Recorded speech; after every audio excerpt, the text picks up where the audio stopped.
Welcome to the Call That Girl Show. I'm Lisa Hendrickson, your hostess, and this is show number 97. If you're new to the show and want to check out my past shows and notes, you can go to callthatgirl.com and look for the podcast button at the top. If you are new to the show by maybe through being a new subscriber on my YouTube channel or a new YouTube listener from my podcast show, I'll let you know that moving ahead, I'm going to be doing all my videos, all my podcasts on YouTube because I need to keep my YouTube channel alive and well. Last month, I got a termination notice that I was going to be terminated from the YouTube plan.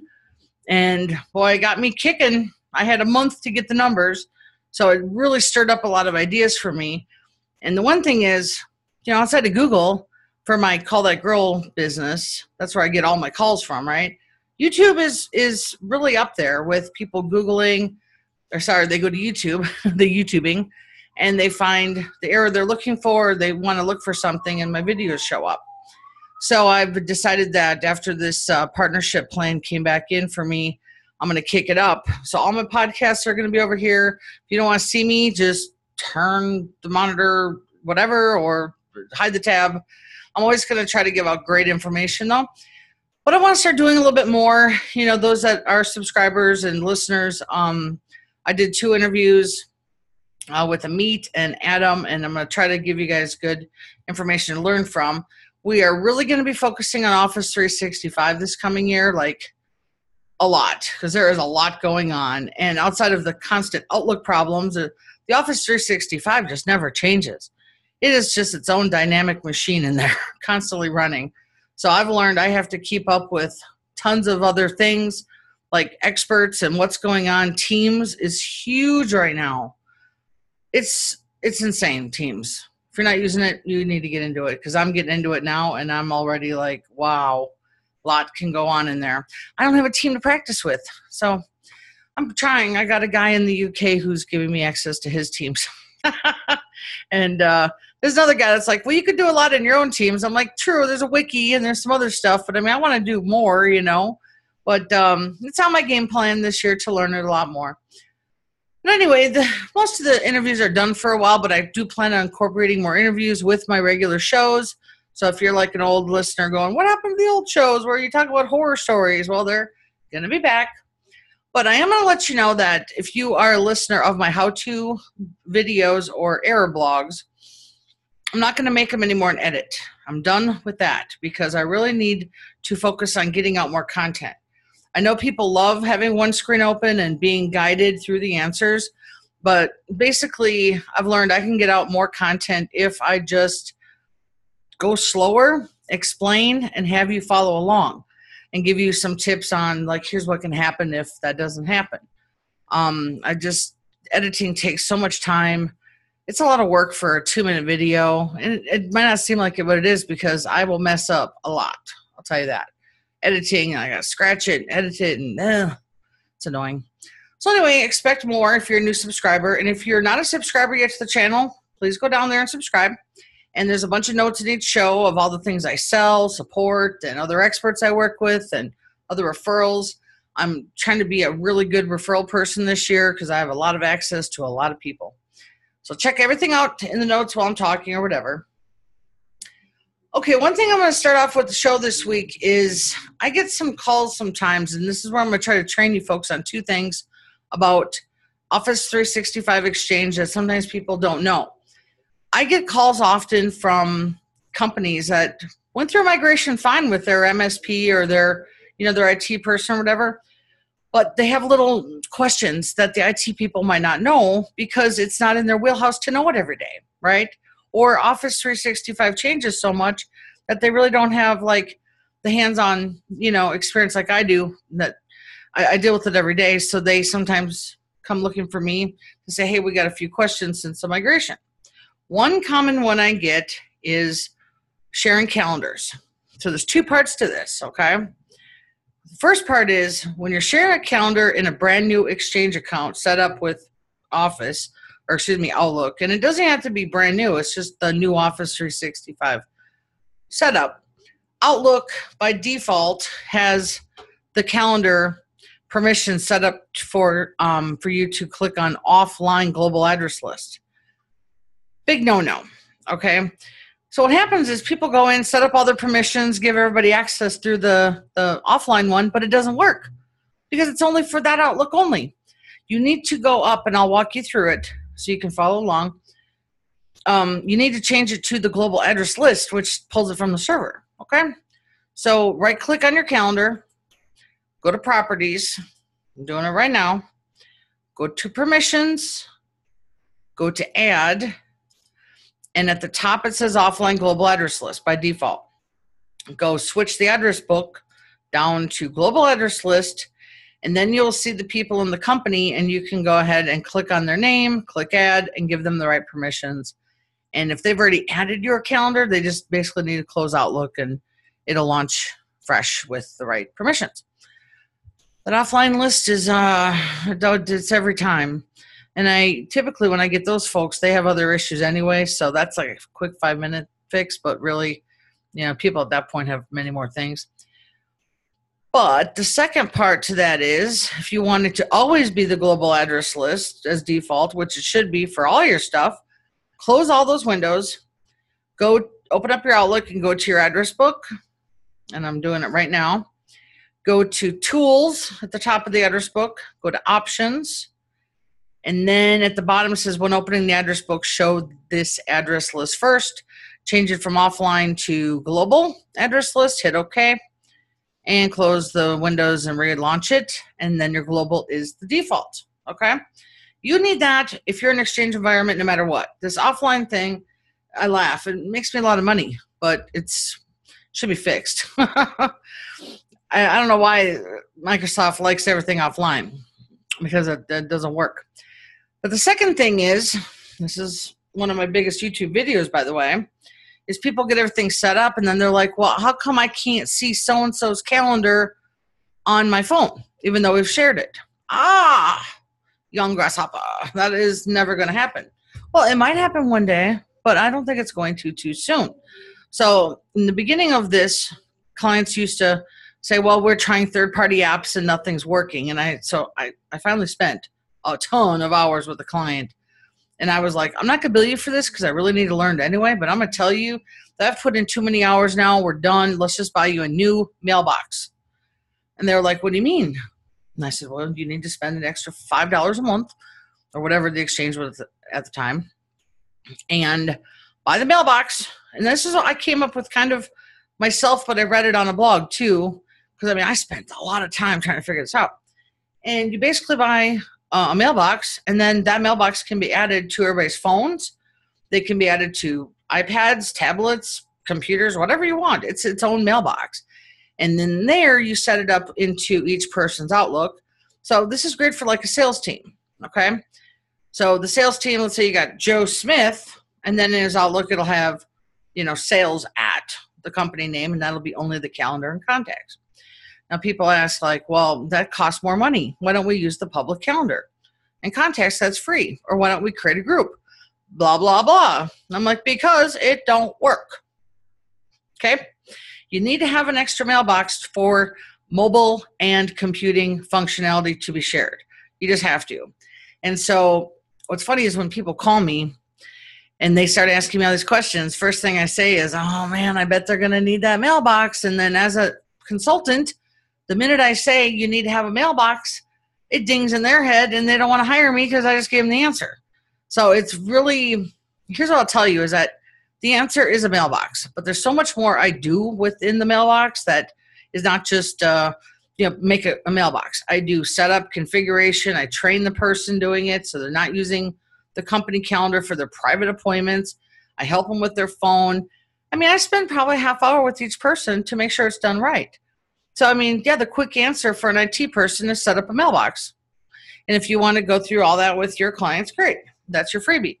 But clients, I don't even know how to say it to them. Yeah, I need an hour to tell you it's a new mailbox, but I really try to sell my services during that consult to say, and then you're going to have other issues too, because you're probably going to have complicated merging of contacts, which is a lot of times people have that. They have duplicates. So I try to sell all my aftercare services. And typically in a migration, people don't, get a ton of aftercare, which is what I do, the fine-tuning aftercare. Make sure people are really happy and satisfied with their Outlook and their Teams with their Exchange. And it even can get into SharePoint level too, but typically that's another level. So I actually had 2 of those calls this week, but one fella, gosh, he took it to another level, this guy. And I love him for that because he's the kind of guy, I get a lot of these clients, they're excited to find somebody that knows the little tiny things that their brain is going, and they're asking me questions before I'm even done with the first request. So then I have to go, okay, why don't you write that down? Because I can only do one thing at a time. And after like 3 times they'll do it, I actually like when they do it because that means they're excited, right? But I can only do one thing at a time. They start seeing things they want fine-tuned, and can we do this? And, oh, can we do that? And I have to go and say yes, no, yes, no. And because I know the product so well, there is some limitations of what the products can do. Not everything can happen. So the one thing, if you're a tech listening, is expectations. You don't know you have no idea how the client possibly used their Outlook before the migration, if you brought them on new. And if you're a client listening, make sure to have a list of problems or things you want. I call it the wish list, to give to your technician so they can come prepared beforehand to go, you know what, that's not something we can do. So if you say to your client, this is in my wheelhouse right here, and if we need somebody else, then they know that, then you're managing the job right and setting the expectations better. That's one thing I've learned, because I don't waste time anymore on things I can't do. That's why I have my referrals that I refer work to, like with SharePoint and Power BI and there's tons of extended things, tons of them, which we'll talk about in another show. But if you're interested right now, go down to the link down the bottom. There is my expert referral form, and you can see all the people I'm referring work to. Okay, let's see. So I helped that client with that. I helped that guy. They're very similar, and actually both of them are now into their 3 hours of consulting with me. So if you didn't think that there could be 3 hours of consulting with aftercare, there can be, and there can be probably 5 hours for one of the clients. He already pre-booked me for 3 hours next week, which I was giddy. I'm like, I love it. You get 3 more hours of questions? Yay! I love it because those clients are fun for me. We're not troubleshooting. We're exploring and learning.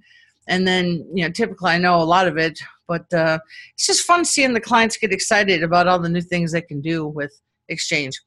If you're a technician that's still using POP and IMAP, a lot of this stuff you can't even do because it's not there you don't have a server to work with. If you're a client listening, moving to Exchange is really great because of all the things you get to do with it. It's really affordable. Okay, I'm going to take a break real quick here and thank our sponsor, AppRiver. I kind of should do that in the beginning, I guess. AppRiver has been a sponsor of the show here for, I believe, 4 years coming up this spring. I've been a partner with them since 2013.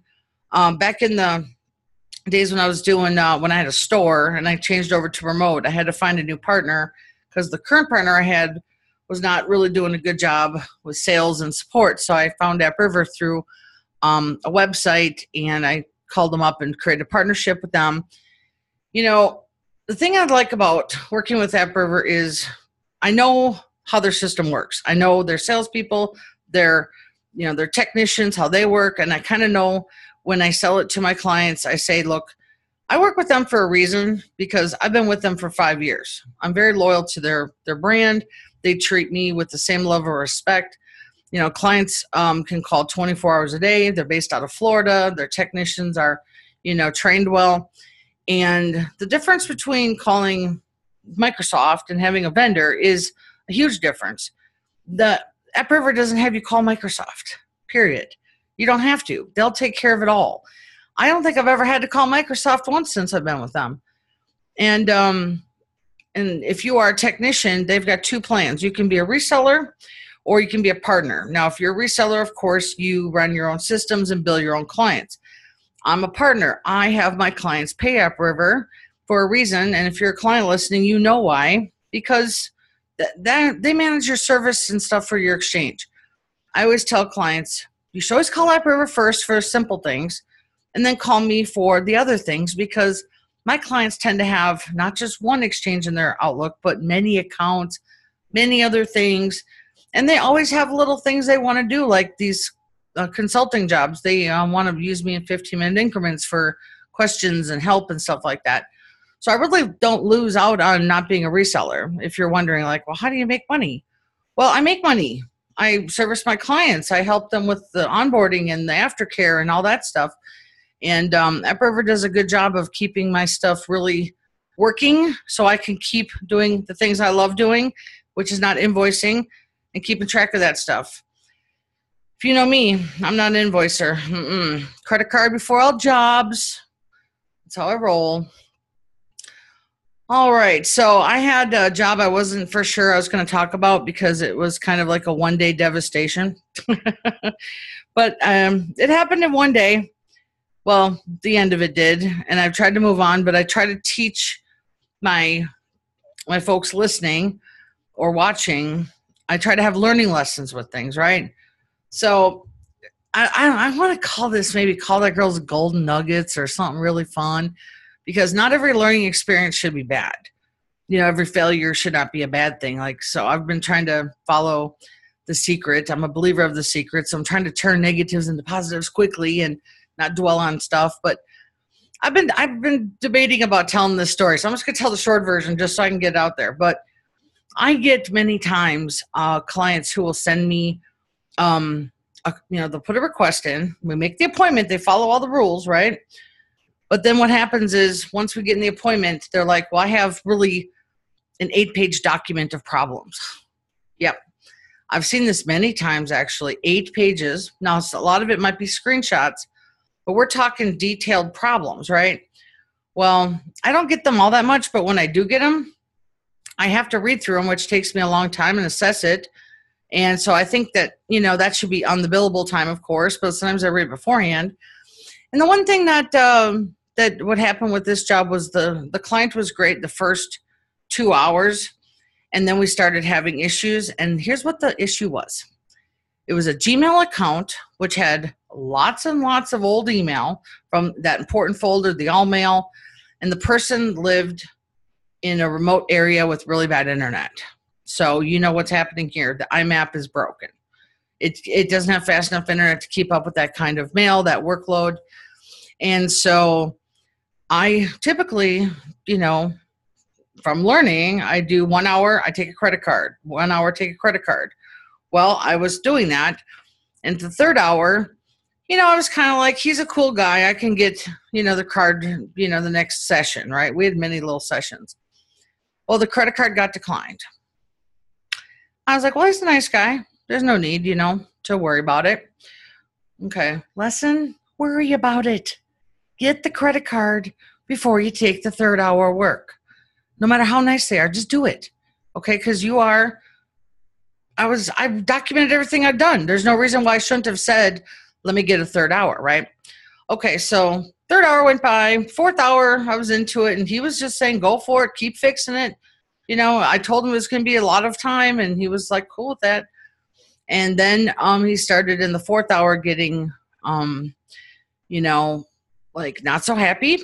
And I'm like, hey, you watching me, you've seen it. There's nothing I can do here. And he started getting angry with me. And so then I got a few texts in the morning with, it's an emergency. There's problems. So, of course, I wake up panicking. What's wrong? I just spent a lot of time yesterday making sure it was perfect, right? And I spent a half hour on the phone with them. And I said, you know what? I need to, I was really getting overworked and frustrated, too, because every time I was fixing something else was breaking. It was like this battle with Outlook. And him, too, with his expectations of what he wanted. And basically, in a nutshell, on the phone, I said, look, I need to get your credit card caught up on this job. And he was like, I'm not paying you till you're done. Now, the tone right there was not a good one. It went from nice guy, he was kind of changing in the third and fourth hour, but he just really wanted it fixed. But he knew there was expectations and things going on, like his internet speed and things like that.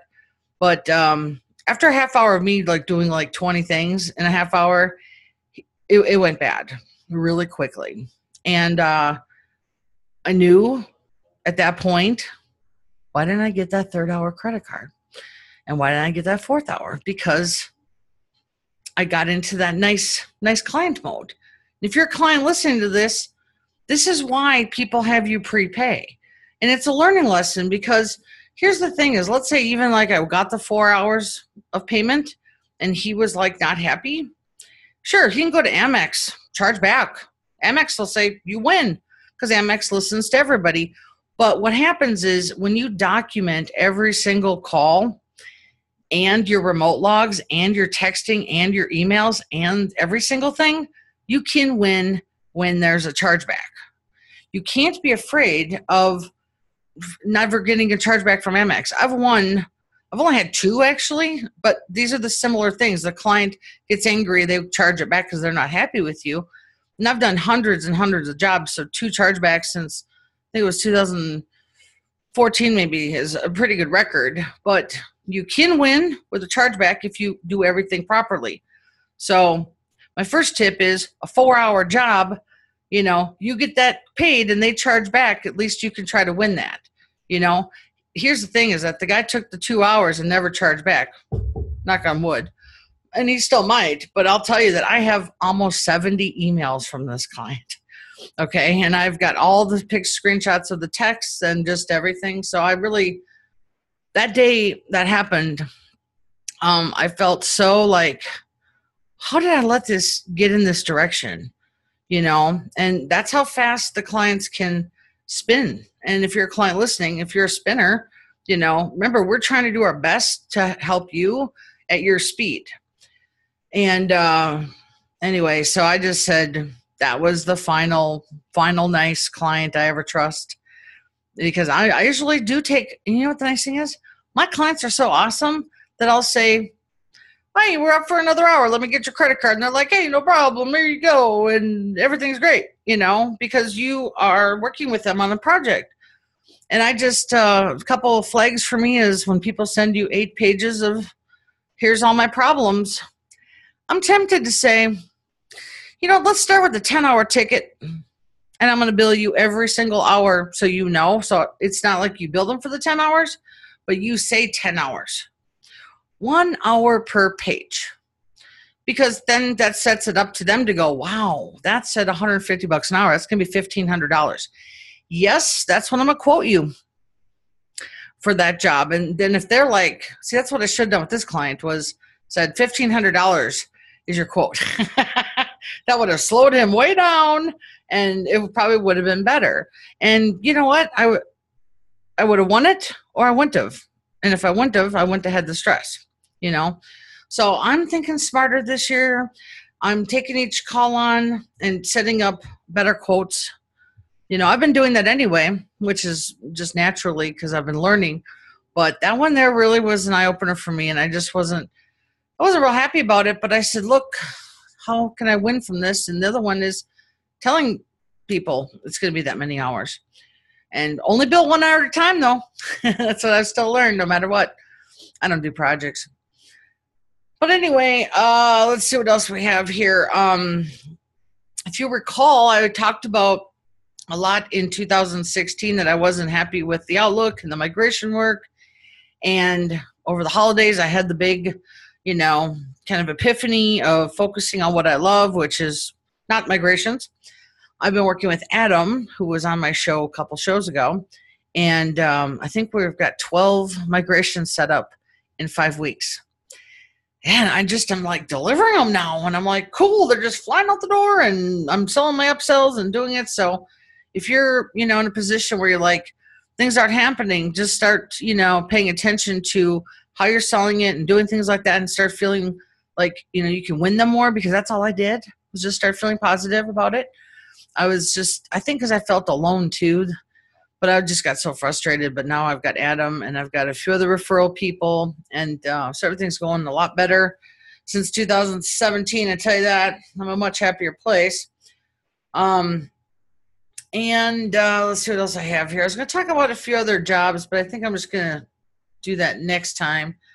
I'm going to be working on 2 new projects here. One I don't officially have done yet, so I'm not going to tell everybody, but another one is something like someone actually 2 people recommended this. since they're like, yeah, you're so into the YouTube now, why don't you do like Ask Lisa or something? When people find they're Googling something, they could say, hey, Lisa, go make me a video. And so I can say, oh, sure, let me go make you a video, and which would take me like 5 minutes, just like I'm doing now. Then I can go post it out there and put it out put it out to the interwebs so everybody can learn from it. So that's probably something I'm going to be doing here in 2 weeks. When I get back from my trip, I'm going to go to Mexico next week. So next show, I will be super tan and happily relaxed, I hope. I'm not working. Oh, my God. This is my first actually non-working vacation I've ever had. Every other time I've taken vacations, I had to tell my friends I was with, yeah, I still got to work a little bit.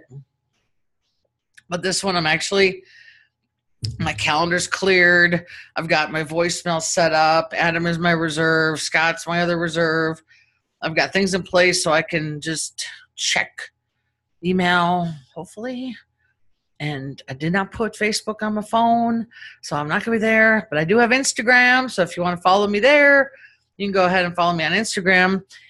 And I decided just to read a book and do a couple of things and try to really get off the grid, enjoy myself, and work on these projects. But the Ask Lisa, or whatever I call it, will be out in a couple weeks. I kind of like that idea, because then I can find out what people are having problems with and actually focus on that a little bit more, because I can't watch everything, It's a lot of work.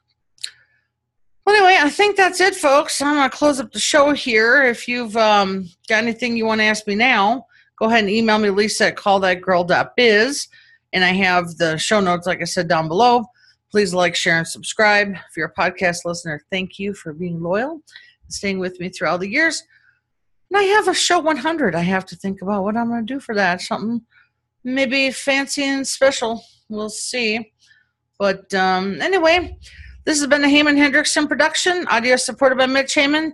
That's it, folks, and see you next week. Bye-bye.